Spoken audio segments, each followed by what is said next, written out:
কিন্তু উনার দলের লোকজন এখানে বসে আছে, তারা আমাকে ফজা পাগলা বলে কথা বলে, উনি একটি নেতা বলে। তারা নাকি সভ্য, তারা নাকি ইসলাম।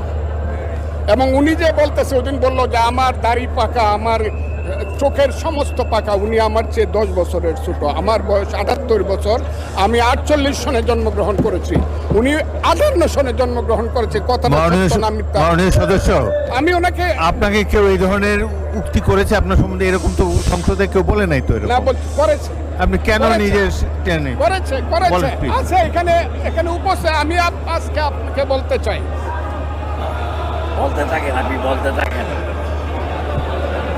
আচ্ছা, আমি যে কথাটা বলতে চেয়েছিলাম, বিরোধী দলের নেতা বলেছেন উনি মুক্তিযোদ্ধা পরিবারের লোক এবং উনি শহীদ পরিবারের লোক এবং উনি জামাত ইসলাম করেন।